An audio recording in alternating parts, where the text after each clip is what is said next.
고센TV 시청자 여러분 안녕하세요. 마에스트로 나입니다. 오늘 계속해서 전전주에 이어서 마태복음을 계속해서 이제 살펴보는 시간을 가지려고 하는데요. 그 전에 잠깐 광고 말씀 하나 드리겠습니다. 바로 저번 주에 영상이 5월에 이제 저희가 우크라이나 난민 선교 이제 함께한 부분에 대해서 이제 보고를 드리는 영상인데요. 여기 추가적으로 성도님들께 보고 드릴 게 있어서 잠깐만 말씀드리겠습니다. 전에 총 모금돼서 이제 이창배 선교사님께 보낸 헌금이 65만 원이었습니다. 그런데 일단은 10만 원이 그 후에 더 추가가 돼서 전부 75만 원이 전달이 됐는데요. 이게 어떻게 된 거냐면 65만 원은 그동안에 그 영상 때마다 말씀드렸지만 그 동영상의 댓글란에 제가 이제 이번 우크라이나 선교 이제 부분으로 이제 헌금을 모을 계좌를 우리은행 계좌를 제가 올려뒀습니다. 그래서 이제 성도님들께서 우리은행 계좌로 보내주신 것을 다 이제 조합을 했을 때 처음에 65만 원이었고요.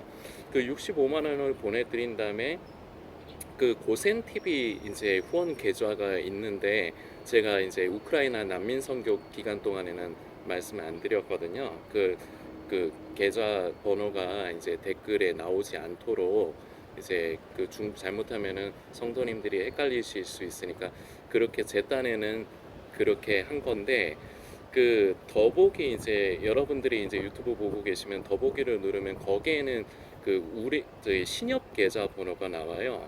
그게 이제 고센 TV 후원 계좌인데 어느 성도님께서 이제 잠깐 이제 착오가 있으셔서 이제 신협 계좌로 10만 원을 보내주신 게 있었습니다. 근데 저는 처음에 이것을 고센 TV를 이제 후원해 주신 걸로 제가 이제 인지를 했는데 제가 혹시나 몰라서 이런 부분 이제 물질이 관련된 부분을 잘못하면 성도님들이 오해하실 수 있고 시험에 드실 수 있기 때문에 아예 이런 부분을 차단하기 위해서 그 부분을 저번 영상에도 말씀을 드렸어요. 그래서 신협 고센TV 후원 계좌 우리은행 계좌가 아니라 고센TV 후원 계좌로 이제 귀한 정성을 보내주신 성도님이 계신데 혹시 그 성도님이 의도하신 게 고센TV 후원이 아니라 우크라이나 선교에 이제 동참하시는 건데 이제 고센TV에 보내셨으면 그 고센TV 후원 계좌 신협 계좌로 보내셨으면은 댓글로 말씀을 하셔라. 그러면은 제가 본인 확인 좀 하고 왜냐면은 온라인상이기 때문에 성도님들이 이제 좀 왜 그렇게까지 제가 이제 그 성도님의 이제 성함을 여쭤보고 계좌에 이제 찍혀 있는 성함을 확인해야 되니까요. 그리고 얼마 보내셨는가 금액 확인하고 그리고 보내신 시간대까지는 그 몇 분 몇 초까지는 아니더라도 날짜와 뭐 예를 들어서 1시쯤 2시쯤 이런 시간까지 이렇게 하면은 정말 빼도 박도 못하게 이제 그 성도님이 확인을 할 수가 있거든요. 그래서 저는 이렇게 만일에 문제가 있는 경우에는 정확하게 그 성도님을 이제 확인을 하고 나서 처리를 하는데 어느 성도님께서 댓글에 남겨주셨어요. 본인이 이제 더보기를 누르니까 신협 계좌가 있어서 그건 줄 알고 잘못 보냈다 이렇게 말씀하신 부분이 있었는데 처음에는 제가 댓글로 그러면은 확인하고 제가 성도님이신지 확인 좀 하고 그리고 바로 그렇게 처리를 하겠다 해서 댓글을 남겼다가 그 성도님이 못 보신 건지 아니면은 보셨는데 내가 얘기 이제 했는데 왜 나를 못 믿어 이렇게 오해를 하신 건지 좀 서운하신 건지 제가 정확하게 그거는 모르겠어요. 그래서 하여튼 답변이 없으시길래 어차피 의미 있는 일에 쓰는 거기 때문에 제가 끝까지 답변은 없었지만 제가 그 10만 원도 이창배 선교사님께 추가적으로 보내드렸습니다. 그래서 이제 우크라이나 5월 달에 이제 우크라이나 난민 선교 헌금은 전부 75만 원이 되었다는 것을 이제 말씀을 이제 드리는 바입니다. 이제 이런 부분 이제 사람이 하는 일이다 보니까 이제 이런 서로 간의 커뮤니케이션이 이제 좀 오해가 있어가지고 이렇게 뭔가가 일이 약간의 이제 착오가 있을 경우는 얼마든지 앞으로도 있을 수 있다고 생각을 합니다. 그럴 때마다 제가 다 찾아가지고요. 제가 성도님들께 이제 이제 이렇게 말씀을 드려서 이제 제가 그 성도님이 누구신지 모르니까 제가 연락을 드릴 수도 없잖아요. 그러니까 저는 이렇게 영상을 통해서 말씀을 드릴 수밖에 없어요. 그래서 성도님들이 아, 왜 오늘 메시지 전달하지 왜 이런 얘기 길게 하는가 좀 이해 좀 해주세요. 어쩔 제 입장에서는 그런 거 하나하나도 정확하게 처리를 해야 되기 때문에 어쩔 수가 없습니다. 그래서 이제 이렇게 전부 75만 원으로 이제 선교 헌금이 이제 마감이 됐다는 사실을 말씀을 드리겠습니다. 계속해서 이제 마태복음 24장을 이제 이어볼 텐데 저번 주에 이제 마태복음 24장을 시작을 했잖아요. 그래서 조금 되짚어 보면서 오늘은 좀 색다르게 성경을 볼 텐데요. 지금 영상을 보시는 성도님이 혹시 가능하신 상황이면은 마태복음 24장을 좀 성경을 찾아서 보시면서 좀 하시면 더 도움이 될 것 같습니다. 만일에 그게 힘이 드시면요, 이 영상을 다 보시고요. 이제 따로 그 성경책을 제가 오늘 이렇게 읽는 방법 세 가지 방법으로 제가 이 마태복음 24장을 읽을 건데 그 방법들마다 그 보는 관점이 바뀌어요. 바로 이 관점을 오늘 좀 성도님들과 나누려고 하는 겁니다. 지금 유튜브 상에서 이제 종말론과 이제 음모론을 다루는 이제 유튜버들을 보면요, 이 관점이 잘못됐어요. 그거를 이제 성도님들도 아 이게 그래서 그런 거구나 이제 성도님들이 이해하시기 쉽도록 제가 이거를 조금 이제 생각을 해봤거든요. 어떻게 하면은 이게 이제 성도님들께서 마태복음 24장을 바르게 읽으시고 바르게 이제 해석을 하실 수 있을까 고민을 했는데 이 방법을 성도님들이 해보시면 괜찮을 것 같아요. 자, 이렇게 말씀드리는 찰나에 이제 성경책을 찾으셨으면 성경을 여셨으면은 이제 보시면서 하시면 되고요. 이제 성경 없이 이제 영상을 보시는 분들은 다 보시고 나서 꼭 성도님들도 본인의 성경책을 가지고 한번 그렇게 확인하시는 그 시간을 가져주시기 부탁드리겠습니다. 1절을 마태복음 24장 1절을 보니까 그 저번 영상에서도 말씀드렸지만 제자들이 좀 들떴습니다. 그래서 막 성전 건물의 그 화려함, 아름다움에 취해서 예수님께도 그거를 이제 자꾸 소개를 하려고 해요. 그래서 전에 왜 이렇게 들떴을까? 이거는 성경에 왜 들떴다고 나오지는 않지만 저는 유추하기에 그때 말씀드렸는데 저는 유추하기에 이제 예루살렘에 예수님께서 입성을 하시면서 제자들이 이제 이런 부푼 기대감이 든 거죠. 아 이제 예수님께서 왕권을 차지하시고 그때 당시에 제자들은 예수님이 십자가에 죽으시고 부활하실 것을 이해를 못해요. 근데 예수님은 그 전에 먼저 말씀을 하셨거든요. 그런데도 그거를 생각을 안 하는 거예요. 오로지 머릿속에는 뭐가 가득 차 있느냐. 이때까지의 제자들은 좀 수준이 떨어집니다. 그래서 우리 예수님께서 왕권을 차지하시면 내가 예수님의 오른편에 내가 왼편에 서로 자기가 뭔가 한 자리 차지해 먹을 생각밖에 없어요. 이렇게 되게 단순한 상태의 사람들이었어요. 그래서 이 사람들이 아 이제 예수님께서 왕권을 차지하시면은 아 이제 나한테도 뭔가 떡고물이 떨어지겠다. 뭔 한 자리가 떨어지겠다. 그래서 좀 들떴기 때문에 그 성전 건물도 막 그걸 보면서도 뭔가 기분이 좀 업되지 않았을까. 저는 그렇게 유추를 한다는 겁니다. 근데 이거는 성경에는 나와 있는 얘기는 아니에요. 저는 근데 그런 상황들을 왜 들떴을까 좀 이렇게 추론해 보건데 그러지 않았을까 생각이 들고요. 근데 2절에 이제 이어서 보면은 제자들은 들떴는데 예수님의 반응이 싸해요. 진짜 싸늘합니다. 니들은 저 건물의 화려함을 보고 너희들은 환호하니 저거 아무것도 아닌데 저거 다 무너질 건데 돌 하나도 돌 위에 남지 않게 다 가루가 될 건데 자 이렇게 얘기했을 때 그때 이제 저번 주 영상을 보신 분들은 그때 영상의 내용을 기억해 보세요. 자, 우리는 성경을 볼 때 내가 직접적으로 겪은 일이 아니거나 지금 내가 우리의 문화나 우리의 정서에 맞지 않으면요. 그 상황에 대해서 이해를 하려고 잘 들질 않아요. 그러다 보니까 해석을 하는 데 있어서 별의별 해석이 다 나올 수가 있는 건데요. 자, 성전이 파괴되고 무너진다는 거는요, 유대인들에게 있어서 이건 심각한 일입니다. 이건 거의 뭐 세상 종말과도 같은 거예요. 이걸 우리 입장으로 해볼까요? 백두산이 폭발한다? 막 백두산 되게 아름답잖아요. 우리가 테레비에서 가끔가다 어쩌다가 한 번씩 백두산의 그 유튜브에서도 볼 수 있지만 백두산의 그 천지 아름다운 모습을 보면은 야 장관이다 이러잖아요. 근데 만일 그 백두산이 폭발, 화산 폭발해가지고 막 그 한반도에 대재앙, 대난리가 난다고 생각을 해보세요. 그럼 이거는 우리한테 좀 피부에 와닿을까요?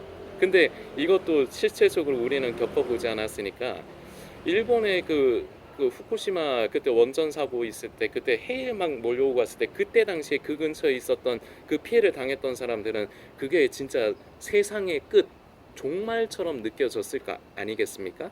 근데 만일에 우리도 백두산이 만일에 폭발한다면은 그럼 아 이제 세상 이제 그야말로 이제 세상의 종말이 오는 건가 이런 두려움이 생길 거예요. 바로 제자들이 이런 두려움이 생긴 거예요. 성전이라는 거는 거룩하신 하나님께서 거하시는 전이고 이게 파괴된다는 거는 절대 있을 수가 없는 일인데 이게 파괴된다니까 예수님이 그렇다고 해서 허튼 말을 하실 분은 아닌 것 같고 제자들의 생각에 그러니까 제자들이 예수님께 여쭙는 겁니다. 이게 3절이에요. 읽어볼게요. 예수께서 감난산 위에 앉으셨을 때 제자들이 조용히 와서 이르되 우리에게 이르소서 어느 때에 이런 일이 있겠으며 그러니까 두려우니까 여기서도 반응이 이렇습니다. 궁금해하는 게 뭐예요? 언제냐? 때. 그리고 주의 임하심과 세상 끝에는 무슨 징조가 있사오리까? 제자들의 관심이 딱 두 가지죠. 언제냐? 그리고 그게 일어날 때 어떤 징조, 어떤 사인을 우리에게 보여주실 거냐? 자, 그래서 그때 당시에 제자들이 묻는 게 바로 인간의 천연적인 본능이라고 저는 생각합니다. 뭐냐? 재앙과 종말의 그런 위험이 닥칠 때 그걸 미리 알아서 미리 준비를 해서 그걸 피하려고 하는 생존 본능에 가까운 인간의 그 본능이라고 저는 생각을 해요.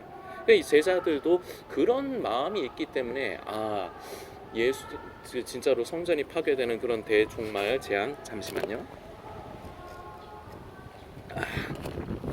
그런 일이 있을 때 우리도 그 어떤 예수님께서 어떤 때를 말씀해 주시면 그때쯤 준비하고 있어야지. 그리고 어떤 사인이 보여지면 어떤 징조가 나타나면 아 빼도 박도 못하게 그때 예수님이 말씀하신 그 종말이다.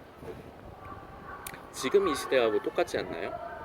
지금 이 시대에 우리 성도님들도 예전에 이제 종말론 유튜버들의 영상 이제 마지막 때다 때가 가깝다 휴거의 날이 가깝다 이제 종말의 때가 가깝다 적그리스도가 나타날 때가 가깝다 등등 마지막 때에 관련된 것을 다루는 유튜버들이나 그리고 유튜브 아니더라도 온라인 상에서 SNS 상에서 이제 활동하는 사람들 보면 다 초점이 이 제자들의 초점하고 똑같죠.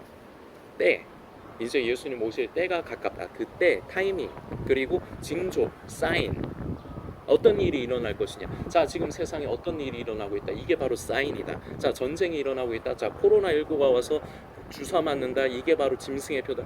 이런 식으로 지금은 조금 가라앉았지만 그 코로나 주사 나왔을 때 이게 바로 이 백신이 코로나 백신이 짐승의 표다. 한창 난리도 아니었습니다. 제자들의 그때 당시 제자들의 관점과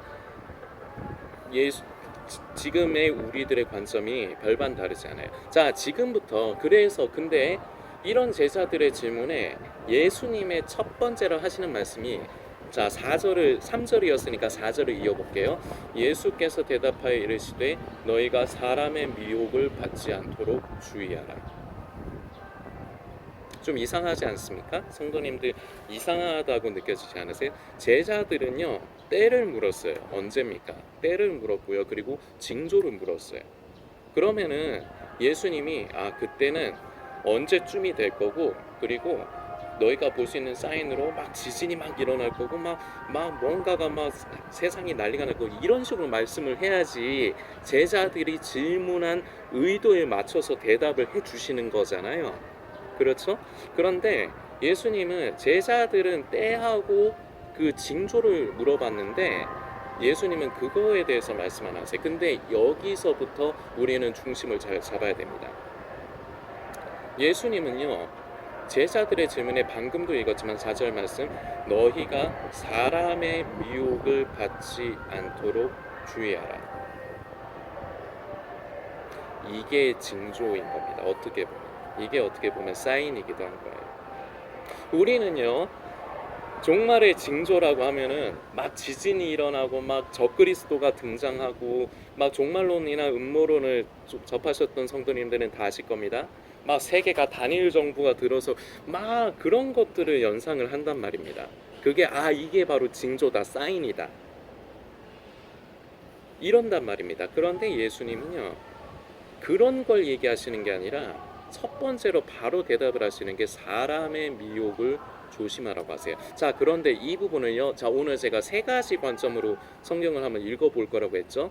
자, 어떻게 읽어보느냐. 3절에 세상 끝에는 무슨 징조가 있사오리까 3절을 읽은 다음에 바로 7절로 넘어간다고 한번 해봅시다. 성도님들 이렇게 읽어보세요. 이게 첫 번째 방법이에요. 7절에 어떻게 되느냐. 자, 3절 끝으로 해서 한번 이어볼까요? 주의 임하심과 세상 끝에는 무슨 징조가 있사오리까 4절, 5절, 6절을 날리고 7절로 가면요, 민족이 민족을, 나라가 나라를 대적하여 일어나겠고 곳곳에 기근과 지진이 있으리니 이 모든 것은 재난의 시작이니라. 자, 이러면요, 제자들이 예수님께 질문한 그 부분에 대해서 예수님이 그대로 대답을 해주시는 것처럼 되죠. 이렇게 읽으면요, 4절, 5절, 6절 빼버리고 가려버리세요. 손으로 한번 4절, 5절, 6절을 가리고 7절을, 3절 다음에 7절을 바로 읽어보시라고요. 그러면요, 바로 지금 시대에 사는 종말론과 음모론을 다루는 사이비 종말론자들, 유튜버들, 그 유튜버들이 주장하는 거와 똑같이 됩니다. 성경 내용이. 그렇게 되면요, 우리는 그 사람들이 유튜브를 통해서 말하는 것처럼 우리도 예수님 오실 때가 가깝다, 때에 집중해야 되고, 우리도 이제 세상에 일어나고 있는 징조를 보면서 이제 휴거의 날이 가깝다, 이래야 된다고요. 만일에 4절, 5절, 6절을 날려버리면요. 자, 그리고 두 번째 방법을 읽어볼게요. 이번에는 3절 다음에 6절부터 읽어볼게요. 자, 다시 3절의 마지막부터 이어서 읽어보겠습니다. 주의 임하심과 세상 끝에는 무슨 징조가 있사오리까. 자, 4절과 5절을 날리고 6절을 읽어볼게요. 난리와 난리의 소문을 듣겠으나 너희는 삼가 두려워하지 말라. 이런 일이 있어야 하되 아직 끝은 아니니라. 자, 아직 끝은 아니니라, 이 부분을 좀 정확하게 알기 위해서는 누가복음을 읽어보면 좋습니다. 누가복음이에요. 누가복음은 21장입니다. 21장의 9절인데요. 난리와 소요의 소문을 들을 때 두려워하지 말라. 이 일이 먼저 있어야 하되 끝은 곧 되지 아니하리라. 이렇게 읽으면 우리가 조금 이해하기가 쉽죠. 다시 이제 마태복음으로 넘어가 볼게요. 아직 끝은 아니니라 하면은 그러면은 뭔가 조금만 더 있으면 되는가 하는데, 그 방금 말씀드린 대로 이제 누가복음의 21장을 그렇게 읽으면은 이것이 이제 그 뭐랄까, 제가 좀 설명이 힘드네요. 이것을 종말의 징조라고 보면 안 된다는 거예요. 쉽게 얘기하면. 지금 유튜브 상에서 활동하는 그 유튜버들을 보면요, 지금 세상에 일어나는 그런 이슈거리, 사고, 그 지금 최근에는 이스라엘 중동 전쟁을 가지고 얘기할 겁니다. 그리고 아까도 말씀드렸지만 코로나 때문에 백신을 맞을 적에는요, 이거 짐승의 표다. 자, 그런데 여기에 제가 방금 전에 읽은 대로 6절부터 읽어보면요, 난리와 난리의 소문을 듣겠으나 너희는 삼가 두려워하지 말라. 이런 일이 있어야 돼. 아직 끝은 아닙니다. 자, 이 부분으로만 읽으면요, 여기까지는 해석이 가능해요. 앞으로 큰 환란이 있겠지만 그거 가지고 무서워할 필요는 없구나. 그걸로 종말의 시그널로 이렇게 맞춰야 될 필요는 없구나. 요렇게까지는 보는데 이것도 정확한 해석이 아닙니다. 왜일까요? 당연한 얘기겠지만 4절을 날려버렸잖아요. 4절, 5절을 날려버렸잖아요. 성경을 그동안 고센TV를 통해서 수차례 말씀드렸지만요, 우리가 성경을 읽고 묵상할 때는요, 절대로 한 부분만 띄어서 읽어서는 안 됩니다. 그 성경을 내가 읽고 묵상을 하려면요, 전후를 살펴야 돼요. 그래서 그게 어떤 상황에서 어떤 의도로 기록이 되어서 이런 표현이 나온 것인가, 문맥을 살펴야지 절대로 한 부분만 떼보면, 지금 종말론 유튜버들, 사이비 종말론자들이 바로 이 부분을 안 하는 겁니다. 딱 그 부분만 떼서 그게 이제 자기 눈에 들어오거든요. 그리고 우리 성도님들 중에도 그동안에 바로 이 부분만 눈에 들어온 분들이 있었을 겁니다. 저도 예전엔 그랬습니다. 그러면요 자꾸 때를 관심하게 되고 징조를 관심하게 돼요. 자, 이번에 세 번째 방법입니다. 이게 제일 정확한 방법입니다. 그냥 성경을 있는 그대로 처음부터 4절부터 이어서 보는 겁니다. 3절부터 다시 3절 하반절부터 이어서 해볼게요. 주의 임하심과 세상 끝에는 무슨 징조가 있사오리이까. 4절입니다. 이어서죠. 예수께서 대답하여 이르시되 너희가 사람의 미혹을 받지 않도록 주의하라. 자, 마태복음은 저번 영상에서도 말씀드렸지만 24장에서 25장을 이어봐야 되는데요.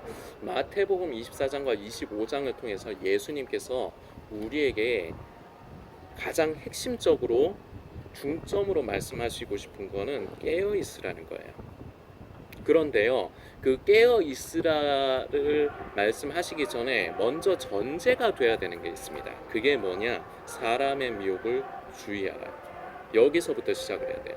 그래서 성도님들이 마태복음 24장을 계속 읽어보시면요, 자꾸 사람의 미혹을 주의하라는 표현이 반복적으로 나와요. 그런데 단순히 이 마태복음 24장과 25장에 예수님께서 말씀하시고자 하는 제일 최고의 의도는 단순히 사람의 미혹을 조심하라 이게 아니에요. 최고의 의도는 너희는 깨어 있으라는 거예요. 근데 이 깨어 있기 위해서, 그러면은 깨어 있기 위해서 선제적으로 있어야 되는 것이 뭐냐? 사람의 미혹을 주의하라부터 시작을 해야 됩니다. 왜냐? 인간이 종말에 대해서 발동하는 습성이 아까도 말씀드렸지만 때를 관심하고요. 그리고 징조, 어떤 사인이 일어날 것인가. 왜냐? 그걸 보고 내가 그걸 피하려고. 생존 본능이거든. 자꾸 모든 사람이 이렇게 반응을 해요. 그래서 인간이라는 존재가 자꾸 종말의 때와 그때 이게 진짜 종말이 맞는가를 확인하려고 하는 사인, 징조를 중요시 여기는 걸 알기 때문에 예수님께서는 그것에 대해서 말씀하시는 부분이 분명히 마태복음 24장에 있긴 있죠. 그런데요, 그것보다 더 중요하게 말씀하시는 건 오히려 사람의 미혹을 주의하라입니다. 그리고 저번에 또 한번 읽은 적이 있지만 누가복음 21장으로 이 부분을 한번 다시 읽어볼게요. 누가복음 21장으로 치면 8절인데요. 이르시되 미혹을 받지 않도록 주의하라. 많은 사람이 내 이름으로 와서 이르되 내가 그라하며 때가 가까이 왔다 하겠으나 그들을 따르지 말라. 아멘. 그래서 저번 영상에 말씀드린 겁니다. 마태복음 24장과 마가복음 13장 그리고 누가복음 21장을 이게 같은 얘기거든요. 같은 부분이거든요. 이 부분을 같이 읽으면은 퍼즐 조각을 완벽하게 맞추는 거라고요. 다시 제가 누가복음 21장 8절을 한 번 더 그만큼 강조를 하고 싶습니다. 이르시되 미혹을 받지 않도록 주의하라. 많은 사람이 내 이름으로 와서 이르되 내가 그라하며 때가 가까이 왔다 하겠으나 그들을 따르지 말라. 이런 사람들은요, 지금 시대에만 있었던 게 아니에요. 예전부터 세상에 참 종말이 다가올 것 같은 그런 종말인 것 같은데, 예를 들어서 17세기에 제가 정확하게 지금 기억은 나지 않지만요, 우리나라만 해도요 경신대기근이라는 그 난리 재앙이 있었습니다. 여러분들 유튜브에서 찾아보시면 나오고 인터넷에 찾아보셔도 나와요. 그 경신대기근 때 완전히 기후 재앙이 일어나서, 쉽게 얘기하면 기후 재앙이 일어나서 여름에 춥고 여름에도 막 우박이 내리고, 그리고 그래서 한 2년 동안 농사를 다 망친 거예요. 먹을 게 없으니까 사람들이 다 굶어 죽다가 어떤 일이 일어나느냐? 사람이 사람을 잡아먹습니다. 인육을 먹는 사건이 일어나요. 성경에도 이런 부분이 표현이 된 게 있거든요. 인육을 먹는 그런 게 나온 게 있거든요. 자, 지금 이게 얼마나 끔찍한 얘기입니까? 그런 것처럼요, 인간들이 삶의 재앙이, 이제 삶의 어려움이 닥치면은, 이게 인간의 힘으로 어떻게 할 수 없는 일이 일어나면 그때를 재앙으로 생각을 하고요, 그리고 이게 종말이 아닌가라고 생각을 합니다. 그럴 때마다 사람들을 현혹을 하고 미혹을 하는 사람들이 등장을 했다는 겁니다. 예수님은요, 제자들이 원하는 의도의 답변을 주시지 않고요, 오히려 너희는 이런 사람들을 조심하고 그들을 따르지 말라라고 말씀을 못 박으시면서 대전제로 주시면서 말씀을 이어가십니다. 성도님들, 우리는요, 고센TV를 통해서 그동안 말씀드렸지만 예수님 분명히 다시 오십니다. 그게 예수님이 다시 오실 때가 내년이 될 수도 있고 올해가 될 수도 있고요, 10년 뒤가 될 언제인지 우리는 모릅니다. 그리고 우리는 때에 집중해서는 안 돼요. 우리는 그저 이 마태복음 24장에서 25장에 이어가는 가장 중요한 예수님께서 우리에게 이제 강조하시고 부탁하시는 말씀, 깨어 있어라. 근데 깨어있는 것도요, 우리는 성경에서 깨어있음이 무엇이라고 말하는가, 우리는 그 부분을 살펴야 돼요. 그런데 지금 이 시대의 사람들은요, 깨어있음을 이제 때가 가깝다, 종말의 시그널이 일어나고 있다, 내가 이걸 알고 있다, 그래서 나는 이제 휴거의 때가 가까이 온 걸 알고 있다, 그래서 나는 깨어있다, 이렇게 생각을 하거든요. 제가 예전에 그랬거든요. 그리고 이 영상을 보시는 성도님이 예전에 그런 생각을 하셨거나 지금 그런 생각을 하고 계신지는 모르겠습니다. 그런데요, 예수님은 그렇게 깨어 있으라고 말씀하시지 않아요. 예수님이 말씀하시는 깨어 있음은요, 마태복음 24장 하반에서 25장에 아주 자세하게 쓰여져 있습니다. 그래서 마태복음 24장에서 25장을 처음부터 하나하나 차근차근 살펴보는 시간을 계속해서 이어가려고 하는 겁니다. 오늘도 시간이 많이 갔습니다. 그래서 다음 편 영상으로 이어갈 텐데요. 성도님들, 예수님의 첫 번째 제자들의 질문에 첫 번째로 말씀하신 이 부분을 절대 잊지 마십시오. 사람의 미혹. 지금 유튜브에서 종말론을 다루는 사이비 종말론자들, 어떤 사람은 사이비고 어떤 사람은 사이비가 아니야? 다 사이비입니다. 왜냐? 예수님의 의도와 예수님의 말씀의 정면으로 거슬리는 일을 하고 있는 사람들이에요. 인간의 본연적인 습성을 따라서 사람들이 혹하고 사람들이 관심 가질 만한 것으로 사람들에게 두려움만을 주는 사람들입니다. 우리는 분명히 깨어 있어야 합니다. 예수님 오시는 날까지요. 순결한 신부로 준비되어서 가야 합니다. 그러나 그 방법이 성경적이어야 됩니다. 예수님께서 말씀하셨습니다. 우리는 그러면 어떻게 말씀하시는가, 그것을 바르게 우리는 먼저 잘 읽고 묵상하고, 그리고 거기서 끝나는 것이 아니라 우리는 그런 삶을 살아가면 되는 것이죠. 사람의 미혹에 휘둘리지 마십시오. 지금도 유튜브에서 다른 종말론 채널들, 하영아빠 TV라든지 왕의 복음이라든지 무수히 많습니다. 그리고 요새 보니까 더 많이 늘었더라고요. 제가 직접 찾아본 건 아니지만 그게 왜 그런지는 모르겠는데 그런 것들이 유튜브를 그냥 열면요, 추천 영상으로 나오더라고요. 성도님들, 그런 것에 현혹되고 미혹되지 마십시오. 예수님은 바로 이 부분을 조심하라고, 너희가 주의하라고, 경계하라고 말씀하시는 겁니다. 그들을 따르지 말라. 왜냐? 그것이 사는 길이 아니기 때문입니다. 그것은 우리의 영혼을 망치고 우리를 결국은 마귀의 의도대로, 광명한 천사로 가장한 마귀의 의도대로 넘어가게 하는 것이기 때문입니다. 성도님들께서 묵상해 주시길 부탁드리겠습니다.